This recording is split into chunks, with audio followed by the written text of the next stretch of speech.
E meus irmãos, agora para a exposição da palavra do Senhor, nessa noite, façamos a leitura de Marcos, capítulo 2, do versículo 1 até o 12.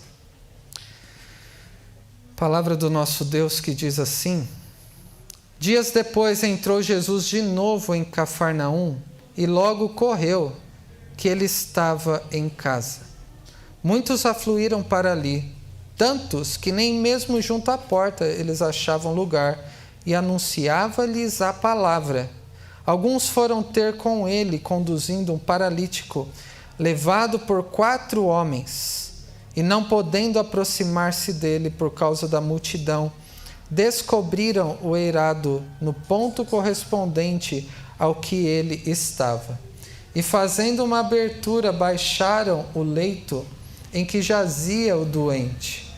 Vendo-lhes a fé, Jesus disse ao paralítico: Filho, os teus pecados estão perdoados. Mas alguns dos escribas estavam assentados ali e arrazoavam em seu coração: Por que fala ele deste modo? Isto é blasfêmia. Quem pode perdoar pecados senão um que é Deus? E Jesus, percebendo logo por seu espírito que eles assim arrazoavam, disse-lhes: Por que arrazoais sobre estas coisas em vosso coração? Qual é mais fácil? Dizer ao paralítico: Estão perdoados os teus pecados, ou dizer: Levanta-te, toma o teu leito e anda? Ora, para que saibais que o Filho do Homem tem sobre a terra a autoridade para perdoar pecados, disse ao paralítico: Eu te mando, levanta-te, toma o teu leito e vai para a tua casa. Então ele se levantou e no mesmo instante, tomando o leito, retirou-se à vista de todos, a ponto de se admirarem todos e darem glória a Deus, dizendo: Jamais vimos coisa assim. Bondoso Deus e Pai, diante de Ti nós estamos com a Tua palavra aberta após lê-la, neste momento de exposição da Tua palavra, desejosos por ouvir o que o Senhor tem a nos dizer, a nos falar ao coração, a vir de encontro às nossas necessidades, e por isso nós Te rogamos que o Senhor nos fale profundamente nessa noite. E para isso rogamos que o Senhor nos ilumine com Teu Santo Espírito, que age e habita em nós, de maneira que possamos ver aquilo que o Senhor quer nos mostrar sobre quem é Jesus através do que Ele fez. Que o Senhor nos abra os ouvidos para que ouçamos claramente a Tua voz, não somente nos revelando quem Tu és, mas também sobre o que o Senhor deseja de nós hoje, e que o Senhor nos prepare o coração para que acolhamos a Tua palavra de uma forma frutífera e que repercuta com frutos para a vida eterna. É isso que nós Te rogamos e agradecemos no nome do nosso Senhor e Salvador Jesus Cristo. Amém. Meus irmãos, depois de alguns domingos fazendo a exposição de outras passagens da Escritura, nós retomamos aqui por alguns domingos, se Deus permitir, esta série no Evangelho de Marcos que intitulamos o Evangelho de Jesus Cristo. E é simples esse título. Fala sobre o Evangelho de Jesus Cristo. E o que nós temos visto neste Evangelho? Nós já tivemos 9 mensagens somente no primeiro capítulo.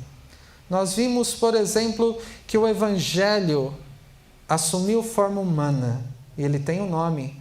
O seu nome é Jesus, ele é o Evangelho, Deus é a origem do Evangelho. O Evangelho não diz respeito ao que nós façamos ou deixamos de fazer, mas ao que Deus não precisava fazer e se dispôs a fazer. Em Cristo Jesus, o seu único Filho, que é o nosso Salvador e Senhor. Nós vimos sobre a maneira como Deus preparou cada detalhe da vinda do seu Filho, que veio na plenitude dos tempos, nascido da Virgem Maria, e que cresceu e no tempo oportuno, com o caminho preparado pelo mensageiro do Evangelho, que foi João Batista. Ele pôde logo em seguida começar os primeiros passos do seu ministério? Na maneira como, mais do que ensinar, Marcos apresenta o que Cristo estava fazendo, ele estava se colocando nas suas ações como substituto do pecador, ele estava entregando-se a si mesmo para que os pecadores não ficassem entregues aos seus próprios pecados e, consequentemente, a justa ira de Deus que era contra nós. Nós vimos a maneira como o Senhor graciosamente se aproximou de discípulos e os chamou para segui-lo, o que ele continua fazendo ao falar conosco pela sua palavra, nos convocando para segui-lo, o que nos é o privilégio. Nós vimos também sobre a maneira como aquele que ouve as palavras do nosso Senhor Jesus Cristo, se pertencer a Ele, ficará mais do que maravilhado, ficará prostrado e se sujeitará à vontade do Senhor na sua vida. E vimos também a maneira como o Senhor expulsou demônios, curou enfermos, e a maneira como nosso mestre priorizava o Evangelho na sua vida, na maneira como se dedicava à prática da oração de modo perseverante, porque ele precisava estar em comunhão com seu Pai, e ele se deleitava em fazê-lo, e o papel que a pregação do Evangelho ocupou na sua vida. Mais do que atender aos anseios das multidões, ele tinha prioridade no seu relacionamento com o Pai e de cumprir a missão para a qual o Senhor, Deus, o havia designado. E na última ocasião, do versículo 40 ao 45 do primeiro capítulo, nós vimos a respeito do Evangelho da compaixão. E apontamos, então, a partir desse texto, para aquela que é a maior necessidade do ser humano, que é receber misericórdia da parte do Senhor, de ser purificado dos seus pecados, de ser reconciliado com Deus pelo fato da ira de Deus ter sido aplacada ao ser colocada sobre Cristo. E vimos isso na profunda compaixão do Senhor Jesus.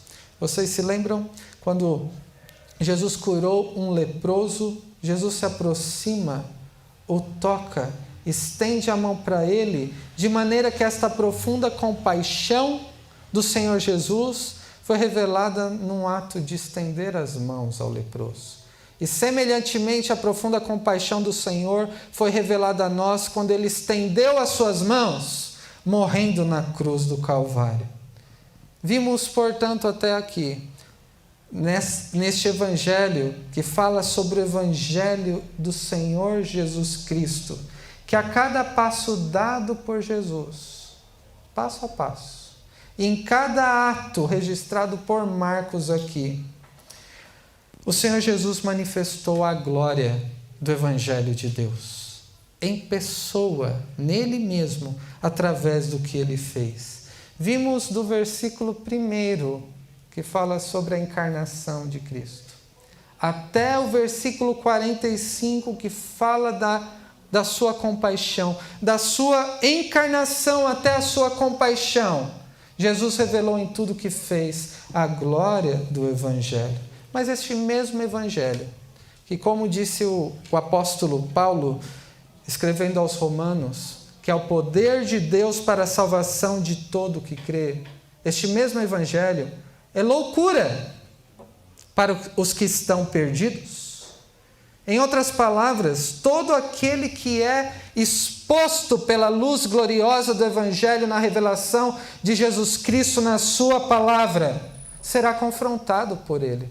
Alguns podem agir com indiferença, mas aquele que não é salvo pelo Evangelho ainda está debaixo da ira de Deus e está numa posição de oposição contra o Salvador, porque o Evangelho confronta, ele confronta chegando ao ponto de perdoar pecados, mas ele confronta de maneira que desperta a oposição de pecadores. quando Cristo é revelado, sendo Ele mesmo o Evangelho. E é sobre isso que nós vemos neste texto que acabamos de ler, do capítulo 2 até o versículo 12.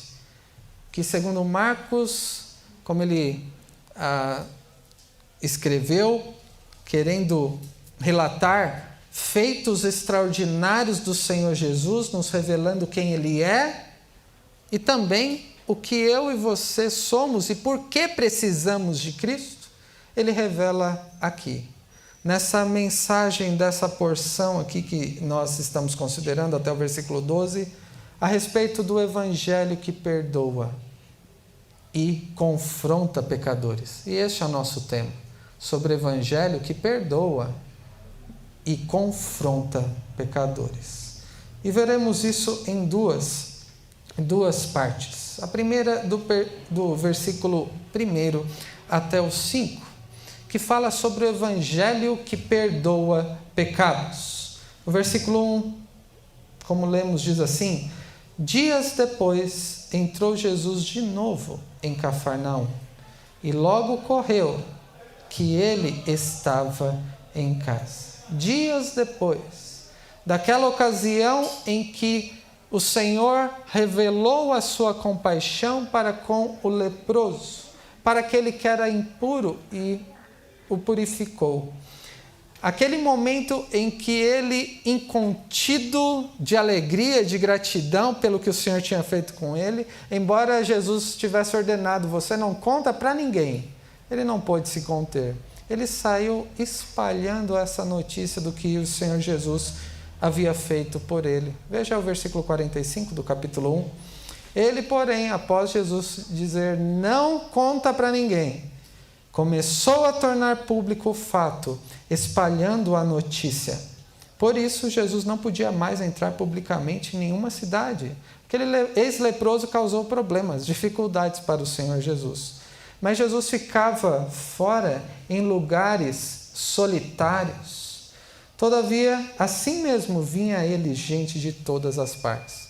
Jesus teve que ficar na periferia, às margens, fora dos centros que havia ali. E muitos iam ao seu encontro, mas agora ele está de volta ao lar. Ele voltou para Cafarnaum, embora fosse de Nazaré, ele fixou residência, provavelmente ali na casa de Pedro, para exercer o seu ministério naquele período. E como nós já vimos no capítulo 1, tudo o que Jesus fez fazia com que as pessoas contassem. E a sua fama corria já há um tempo em todas as direções daquela região da Galileia, que é o foco do ministério do Senhor Jesus. E por isso muitos ficaram sabendo. Sabe como que é a notícia, né? A forma como corre. Um conta para o outro, para o vizinho. E eles nem tinham rede social, WhatsApp na época. Mas a notícia se espalhava de que o Senhor Jesus havia voltado para casa. Então o que aconteceu? Vejamos no versículo 2. Jesus voltou e a aglomeração estava de volta. Muitos afluíram para ali, tantos que nem mesmo junto à porta eles achavam lugar e anunciava-lhes a palavra. Até mesmo nos lugares desertos, como vimos no último versículo do primeiro capítulo, muitos iam ao encontro dele. Então Jesus não estava fugindo, querendo ficar completamente isolado, mas ele se recolheu e mesmo assim iam ao encontro dele. E ele, estando naquela casa, houve aquela agradável aglomeração. Vocês já falaram isso a alguém? Que saudade daquela aglomeração. Talvez familiar, da igreja, aquela santa e bela aglomeração. Mais do que aquele tipo de aglomeração de ônibus, sabe? Apertado, metrô. Durante uma fase da minha vida eu pegava metrô no Parque Dom Pedro, né? Bem cedo, vindo da Zona Leste para Oeste e tinha que empurrar um para o outro do outro lado sair para que eu pudesse entrar. Aquela aglomeração de transporte público que ainda acontece. 25 de março, alguém está com saudade daquela aglomeração? Eu não. Eu detesto esse tipo de aglomeração. E os gastos, né? A Marechal, quem está com saudade? Esses dias eu escutei uma irmã dizer que saudade de passear, bater perna na Marechal. Essas aglomerações, em véspera de Natal, então, muito agradáveis, né, dona Manuela? De algumas coisas não estamos com saudade. E era mais do que esse tipo de aglomeração, porque não havia mais espaço. Nesses lugares ainda há algum tipo de espaço, mas ali era tanta gente que disse que não havia mais espaço para se aproximar de Jesus. Então imagine a cena. Jesus chegou em casa depois de um tempo fora. Você já chegou em casa depois de um tempo fora? Você quer tranquilidade, né? Descansar. Jesus estava trabalhando no seu ministério, mas ele chega em casa. Uma multidão chega na sequência. Fica naquela região em frente da sua casa e já começam a chegar na porta, a porta da casa, dentro da casa, e imagine aqui tudo lotado e aquela porta ali, até as pessoas da porta não conseguiriam mais ver ao Senhor Jesus. A casa foi invadida. E o que Jesus fez? O versículo 2 nos diz: e anunciava-lhes a palavra. Ele assentou-se, como os mestres faziam na época, rodeado pela multidão, e pregava as Escrituras. Algo que é comum no ministério de Jesus. Cercado, ele ensinava. Mas aqui não é o foco de Marcos, o ensino do Senhor Jesus, mas o que ele fez. Nós não sabemos, não nos é dito exatamente qual foi o conteúdo deste ensino. Já pararam para pensar nisso? Embora nós tenhamos certeza do que ele estava pregando. Ele pregava o Evangelho. Era esta a sua mensagem, como vimos. Logo no início do capítulo 1, quando ele começou a pregar o Evangelho. Mas o Evangelho nos foi revelado mais do que pelo que Cristo ensinou, que não nos é descrito, mas pelo que ele fez. O Evangelho foi revelado para que conheçamos quem é o Senhor Jesus. Algo extraordinário que está na sequência, que Marcos ouviu de Pedro, da maneira como está escrito, nos reforça essa ideia.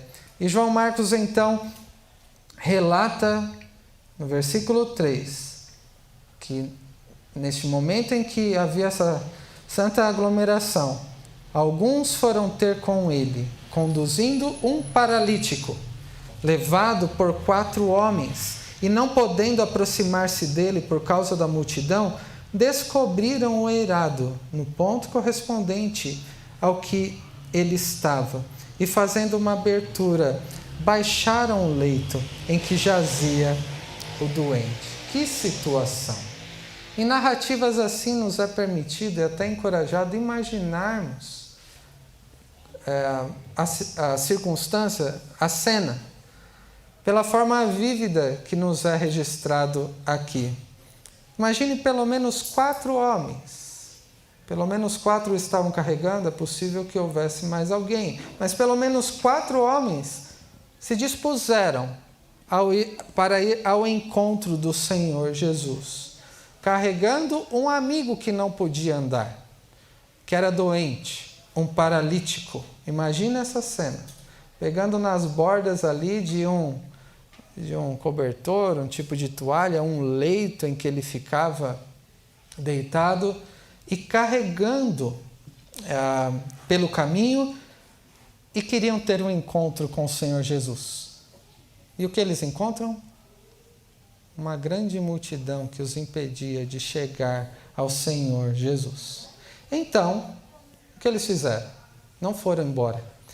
Eles subiram a escada que era comum na época ao lado da casa para chegar até o telhado e começaram a tirar a cobertura da casa, que eram como galhos entrelaçados com barro, argila, e formava essa cobertura, e era possível então ser removido. Imagine eles combinando. 4 homens dizendo: é o seguinte, essa multidão aí a gente não vai chegar. Vamos subir pela escada. Jesus deve estar mais ou menos naquele espaço. E a gente começa a abrir o teto, certo? Nós estamos acostumados com a narrativa, a gente não para pensar que situação inusitada seria essa? Eles combinaram o que fariam.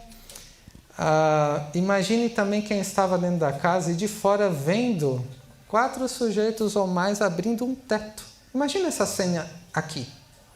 Eu pregando como o Senhor Jesus estava pregando. E de repente, imagina os diáconos isso, né? Abrindo o teto aqui, alguém descendo no meio, interrompendo a pregação. Foi isso que aconteceu.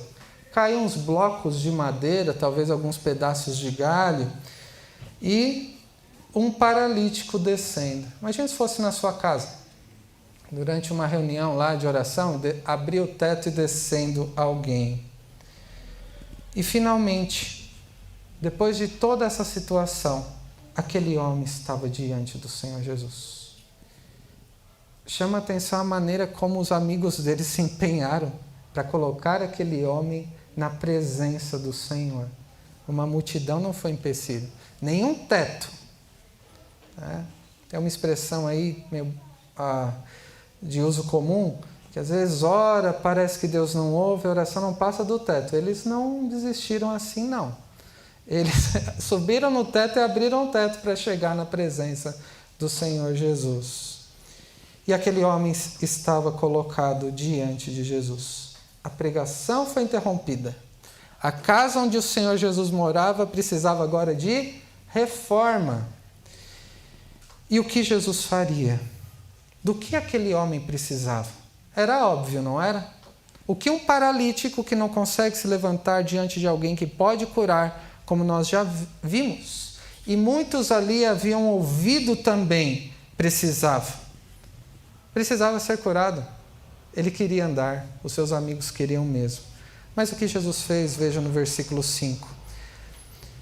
Vendo-lhes a fé, Jesus disse ao paralítico: Filho, os teus pecados estão perdoados. Não é surpreendente? Quem poderia prever essa atitude de Jesus? Quem imaginaria que diante da fé daqueles homens que levaram aquele enfermo para que Jesus curasse, como havia feito anteriormente, o Senhor tenha proferido palavras não de cura, mas de perdão de pecados?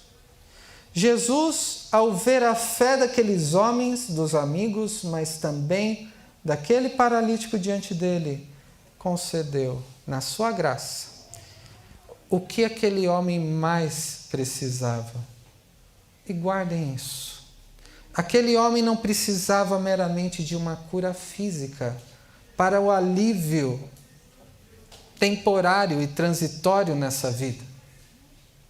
Ele não precisava de um alívio, de uma cura física para esta vida principalmente.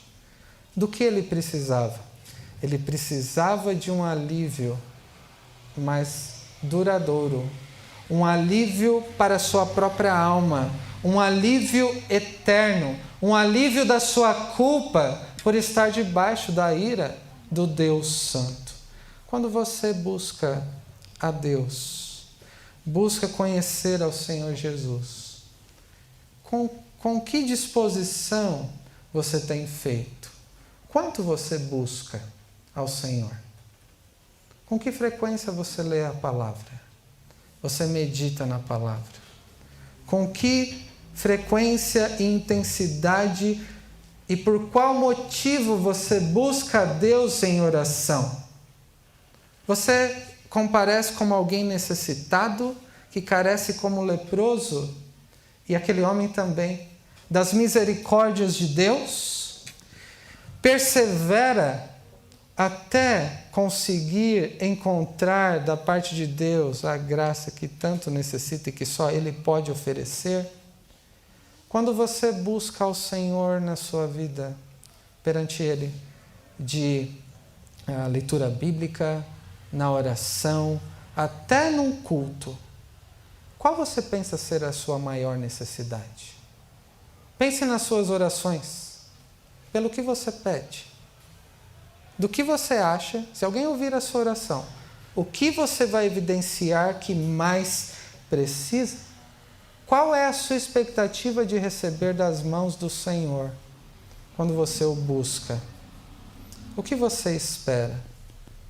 Na verdade, que com frequência o que nós podemos estar esperando é o alívio para algumas circunstâncias dessa vida? Não é verdade? É verdade também que isso tem o seu lugar. Como nós veremos, Jesus cura aquele homem também. Deus tem curado ainda, como temos aqui o testemunho do nosso irmão diácono Felipe. Deus tem sido bondoso e tem nos dado mais do que podemos imaginar, do que esperar e do que Ele pode fazer, segundo a sua bondade. Mas mais do que o alívio para as circunstâncias dessa vida, o alívio físico, o que nós precisamos é também usufruir desse alívio, desse deleite da nossa alma, pelo perdão de pecados que recebemos de Cristo. Qual lugar a gratidão pelo perdão dos pecados há na sua vida? Quanto a gratidão profunda e sincera pelo perdão de pecados, pelo fato de termos a certeza de que fomos declarados justos, não somos vistos por causa de Cristo mais como culpados e não estamos demais da ira de Deus. O quanto o perdão de Deus tem sido importante e significativo no seu relacionamento diário com Ele. Isso te é suficiente ou falta alguma coisa? Eu quero lembrá-los do que o apóstolo Paulo disse aos Colossenses no capítulo 2, os versículos 13 e 14, que dizem assim: E quando vocês estavam mortos nos seus pecados e na incircuncisão da carne, Ele lhes deu vida juntamente com Cristo, perdoando todos os nossos pecados, cancelando o escrito de dívida que era contra nós e que constava de ordenanças, o qual nos era prejudicial. Removeu-o inteiramente, cravando-o na cruz. O Evangelho realizado e revelado através do que Cristo fez é o Evangelho que perdoa a todo tipo de pecador, a multidão dos nossos pecados, e nos concede um alívio para a alma que é mais importante do que o alívio físico e passageiro que possamos desejar nessa vida. Mas o perdão de pecados, que é esta primeira lição que vemos no texto, não é o único efeito produzido pelo Evangelho de Jesus Cristo. Quando alguém é exposto pelo Evangelho, e aquele homem foi exposto diante da presença, da encarnação do Evangelho, o que ele recebeu, o que ele mais precisava? Alívio para a sua alma, que dura para a eternidade, o perdão dos seus pecados. Mas outros estavam sendo expostos ao mesmo Evangelho, e nem todos reagiram da mesma maneira. É o que nós vemos a partir do versículo 6 até o 12. Sobre o Evangelho, que além de perdoar pecados, também confronta pecadores. Então, essa segunda lição é sobre o Evangelho que confronta pecadores. Versículos 6 e 7. Mas alguns dos escribas estavam assentados ali e arrazoavam em seu coração. Por que fala ele deste modo? Isto é blasfêmia. Quem pode perdoar pecados senão um, que é Deus? É interessante como dentro da casa quem estavam? Quem estava ali? Escribas, fariseus também, pelo texto paralelo nós podemos entender. E devido à própria fama de Jesus que trouxe aquela multidão, algumas autoridades da época, daquele contexto, também ficaram sabendo. E ficaram ligados sobre quais eram os passos desse tal de Jesus, sobre qual é a doutrina que ele está ensinando, sobre qual é o teor do seu ensino que está transmitindo diante dessa multidão, preocupados de trazer algum tipo de dificuldade para a tradição deles. E o que eles disseram ao ouvir aquelas palavras do Senhor Jesus ao paralítico? Imaginem a cena. Jesus se volta para o paralítico e diz: filho, de uma forma graciosa, não é? Os teus pecados estão perdoados. E qual que é a reação destes escribas? O que eles disseram ao ouvir essas palavras de Jesus? E a resposta é: nada. Eles não disseram nada. Eles estavam quietinhos no canto deles. Eles, ao redor de Jesus, em certa proximidade, estavam, como diz o texto, arrazoando no coração. Arrazoar não é uma palavra que é muito comum a nós.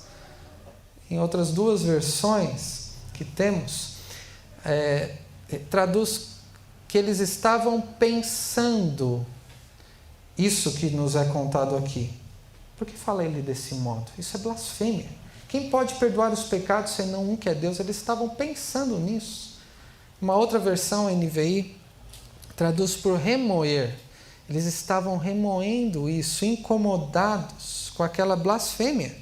Isso é blasfêmia. Quem é que tem poder e autoridade para perdoar pecados senão um que é Deus? Eles estavam certos ou errados? Blasfêmia era um pecado gravíssimo. Era passível de pena de morte. Nós vemos, por exemplo, e isso seria um caso de blasfêmia se não fosse o Senhor Jesus fazendo isso, se fosse um outro. E lá em Levítico, no capítulo 24, versículo 16, fala sobre a gravidade do pecado da blasfêmia. Aquele que blasfemar o nome do Senhor será morto. Toda a congregação o apedrejará, tanto estrangeiro como natural, blasfemando o nome do Senhor será morto. Então, blasfêmia era, assim, um pecado gravíssimo. E diante daquela situação em que eles achavam ser uma blasfêmia, eles estavam indignados. E se fosse blasfêmia, eles estariam certos em estar indignados. E eles também disseram: quem é que pode perdoar pecados senão um, que é Deus? Mas para eles, aquele homem chamado Jesus estava blasfemando ao falar como se fosse o próprio Deus. Quem este homem pensa que é? Para falar como se fosse o próprio Deus, e dizendo que até perdoa pecados que são cometidos sempre, em última instância, contra Deus. Se fosse qualquer outro homem, os escribas estariam certos. Mas aquele não era um homem qualquer. Estava ali diante deles Jesus Cristo, como diz Marcos, o Filho de Deus, a segunda pessoa da Trindade encarnada na frente deles, que tem autoridade, sendo Deus, para perdoar pecados. E mais, Jesus não tinha apenas a autoridade para perdoar pecados, ele, como o próprio Deus encarnado, ele também tinha como saber o que eles estavam pensando.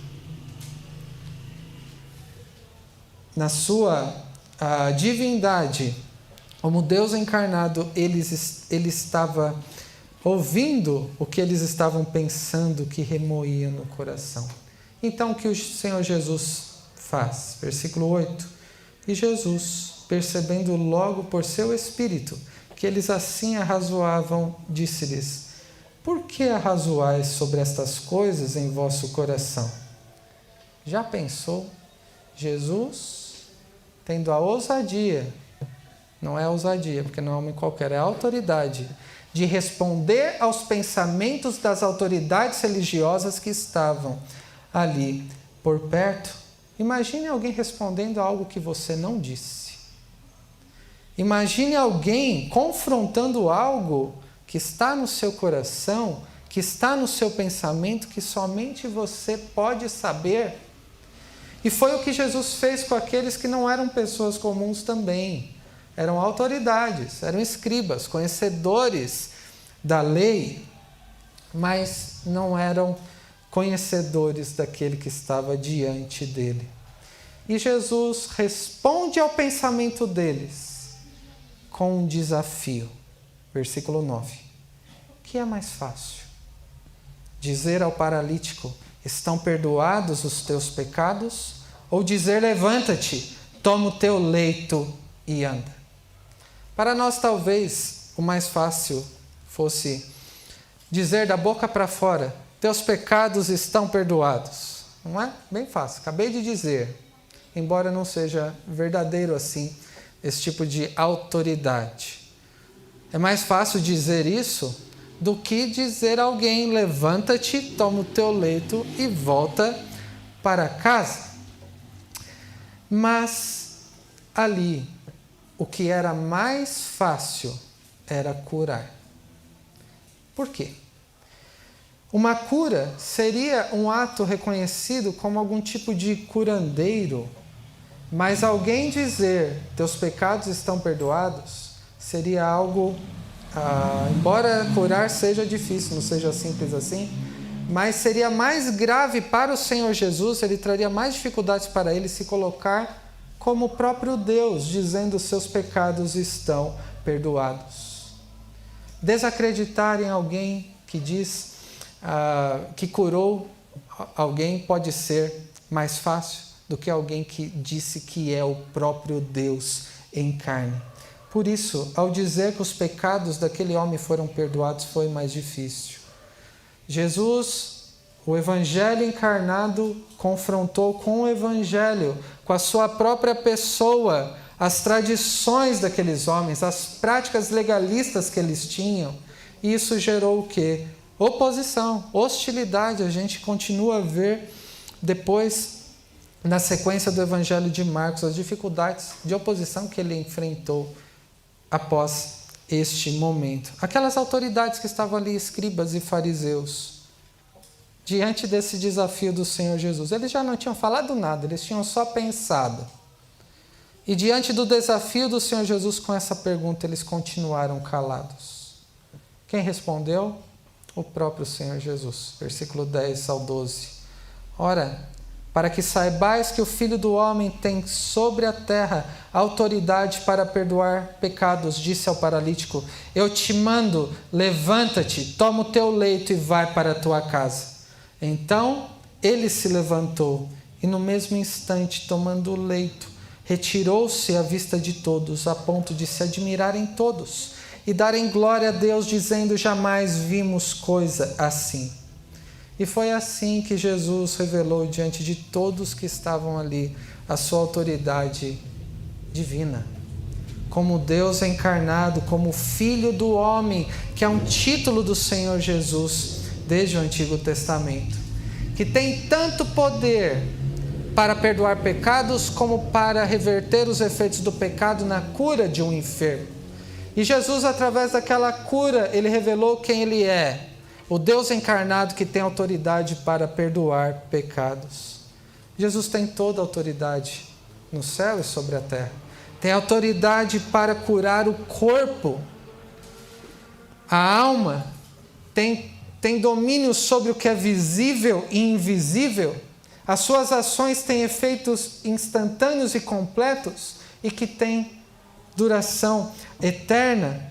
E diante disso que Jesus fez, como diz o texto e conclui, todos se admiraram, deram glória a Deus, porque o Evangelho estava sendo revelado no que Cristo fez, que revelava que Ele era o próprio Deus encarnado. O Evangelho, então, o mesmo que perdoa os nossos pecados, também confronta o pecador.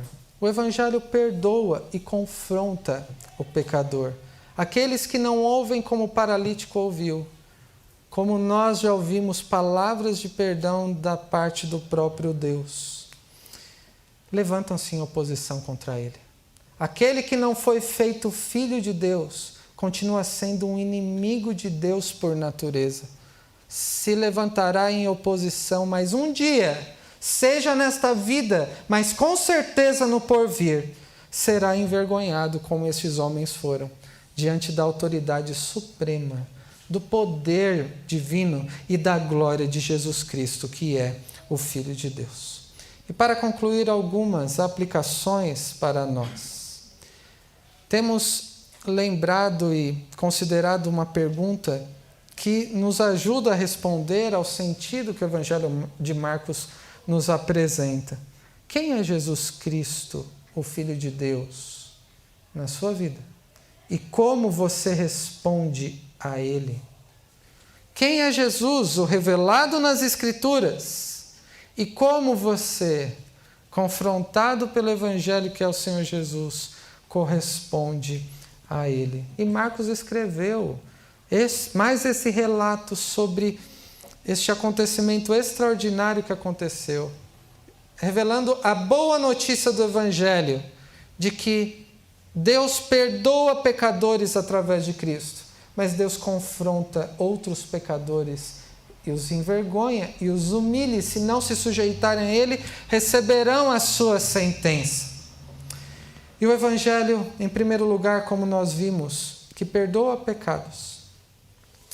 Assim como aqueles homens que sabiam que aquele necessitado paralítico precisava do Senhor, sabendo um pouco a respeito do Senhor Jesus, eles perseveraram, passando por dificuldades, e conduziram aquele paralítico à presença do Senhor Jesus. Porque aquele homem não tinha mais esperança. Então eles se esforçaram para levar aquele necessitado e perdido aos pés do Senhor Jesus. Se você já recebeu o perdão dos seus pecados através de Cristo, como você reage? É com gratidão? É numa disposição de serviço? É se consagrando mais a Ele? É encontrando suficiência em Cristo e não ficando pedindo coisas tão pequenas que parecem conceder um pequeno alívio nessa vida, considerando que Cristo já nos deu aquilo que tanto nós precisávamos. Além disso, assim como esses homens cuja fé foi admirada e reconhecida pelo Senhor Jesus, o quanto você e eu temos nos preocupado e perseverado em conduzir outros à presença de Cristo, daquele que pode perdoar os pecados e conceder o alívio da alma de uma forma definitiva para a vida eterna.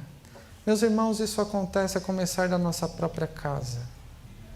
Quando os filhos, sendo pecadores, precisam ser conduzidos aos pés de Cristo pelo anúncio do Evangelho diário, inculcando neles, para que eles se arrependam dos pecados, abracem a Cristo, tenham os pecados perdoados e possam ter vida eterna.